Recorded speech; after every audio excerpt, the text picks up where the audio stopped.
Busisiin natin ang pagkakaiba.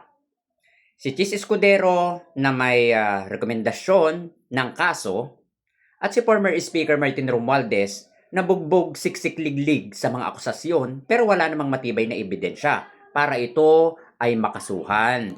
Pagdating sa batas, mas matimbang ang ebidensya kaysa akusa. At ang bawat tao na nag-aakusa dapat may hawak na matibay na ebidensya. Hindi puro yaw-yaw, hindi hearsay, hindi puro kuda. Kailangan ilatag ito ng malinaw. Sa batas, hindi mababago ang katotohanan.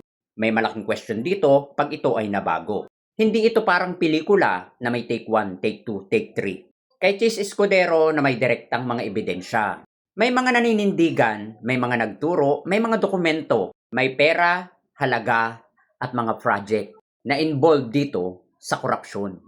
May mga engineer na nagbanggit ng pangalang Chis Escudero. May pangalan ng bagman? Ano ang hindi malinaw?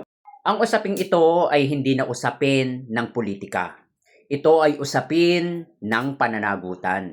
Karamihan sa mga DDS ang sinisigaw, Martin Romualdez. Ipakulong si Martin Romualdez. Hindi pwedeng basta ipakulong ang isang tao nang wala kang matibay na ebidensya. Hindi pwedeng makulong ang isang tao ng puro bintang akusa. Nakukulong ang isang tao at nakakasuhan nakadepende sa tibay ng ebidensya. Pero ang laking pagtataka, bakit tahimik sila pagdating kay Chis Escudero na may sapat na dokumento para kasuhan ito? Anong mali? Anong kulang? Ang malaking kulang ang gamitin ang batas at gamitin ang tamang proseso. May mga investigasyon, iisang pangalan ang lumalabas, Chis Escudero, pero ang ipinipilit nila, former Speaker Martin Romualdez. Bakit ganon? Kung ang bawat punto ay para solusyonan ang tumitinding korupsyon, bakit hindi mag-focus sa ebidensya? Bakit tila yata nagpo-focus sa bintang akusa at walang matibay na ebidensya? Bakit ganon? Marami ang nagsasabi na sino daw ba ako? Sino daw ba ang isang Francis Balahura? Hindi daw naman ako abogado. Hindi required ang propesyon sa pagsasalita mo. Ito ay parte ng freedom of speech. Pwede tayong magbigay ng opinyon batay sa katotohanan, hindi sa kasinungalingan.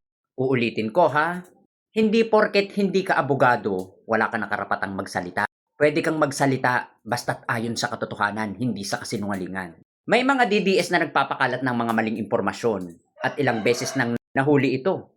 Saan? Sa mismong bibig nila. Pero patuloy pa rin sila sa paggagawa ng issue. Hindi porket hindi ka abogado ay wala ka ng karapatang magsalita. Hindi batayan ang pagiging abogado. Ang batayan dito, marunong kang magsaliksik para alamin kung ano yung daloy ng pinagmumula ng issue. Hindi nakatago ang mga public documents para hindi mo malaman ang totoo. Sa usaping ito, hindi mahalaga kung anong profesyon ang meron ka. Ang mahalaga, meron kang alam at huwag kang tatanga-tanga.